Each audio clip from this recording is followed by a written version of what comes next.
LPG gas ग्राहकांसाठी e-KYC करणं अनिवार्य करण्यात आलेलं आहे। 15 ऑगस्ट पर्यंत ई-केवायसी करण्याचं गॅस कंपन्यांनी आवाहन केलंय। अन्यथा घरगुती ऐवजी व्यावसायिक दरानं सिलेंडर घ्यावा लागणार आहे। केवायसी प्रलंबित असलेल्या ग्राहकांचे रिफिल बुकिंग ब्लॉक होण्याची शक्यता आहे। ग्राहकांच्या मोबाईलवर बुकिंग ब्लॉक संदर्भातील संदेश येण्यास सुरुवात झालेली आहे। अनधिकृत गॅस वापर आणि काळाबाजार रोखण्याकरता हा महत्त्वाचा निर्णय घेण्यात आलाय। त्यामुळे सर्व ग्राहकांनी मुदतीपूर्वी जवळच्या गॅस एजन्सीत किंवा अधिकृत माध्यमातून ई-केवायसी पूर्ण करावी असं आवाहन गॅस एजन्सीकडून करण्यात आलंय। अधिक अपडेट घेऊयात आपले प्रतिनिधी तेजस मोहतुरे यांच्याकडून। तेजस, खरं तर सर्व गॅस कंपन्यांनी ही महत्त्वाचं असं आवाहन केलेलं आहे। अधिक काय अपडेट या संदर्भात?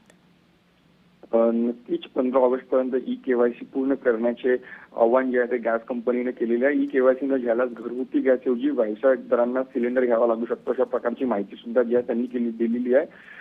केवायसी प्रलंबित असलेल्या ग्राहकांचे रिफिल बुकिंग होण्याची शक्यता आहे ती वर्तवण्यात आली आहे यासोबत, आणि ग्राहकांच्या मोबाईलवर बुकिंग ब्लॉक संदर्भातले संदेश देणे सुद्धा जे आहे ते आता सुरुवात होणार आहे। या संदर्भात मेसेजेस जे आहेत ते ग्राहकांना मिळणार आहे। अनधिकृत गॅस वापर व काळा बाजार रोखण्यासाठी हा निर्णय जे आहे ते घेण्यात आलेला हा महत्त्वाचा निर्णय आहे। सर्व ग्राहकांनी मुदत पूर्वी जे आहे ते जवळच्या गॅस एजन्सी जे आहेत किंवा अधिकृत माध्यमातून ई-केवायसी पूर्ण करावी असे आव्हान सुद्धा जे आहे संबंधित गॅस एजन्सीकडून जे आहे ते करण्यात येत, आणि एलपीजी ग्राहकासाठी हे ई-केवायसी करणे जे आहे ते अनिवार्य असल्याची माहिती जी आहे ते पुढे येत आहे। अगदीच तेजस, खरं तर हा जो निर्णय आहे तो राज्यभरात लागू करण्यात आलाय की फक्त नागपूर पुरताच मर्यादित आहे?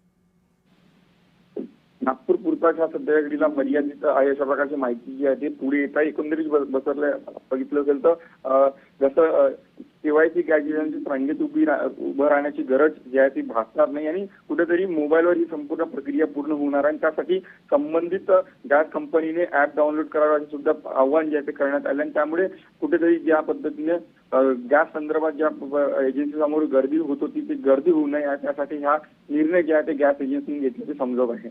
अगदीच तेजस, खूप खूप धन्यवाद आपण दिलेल्या या अपडेट संदर्भात।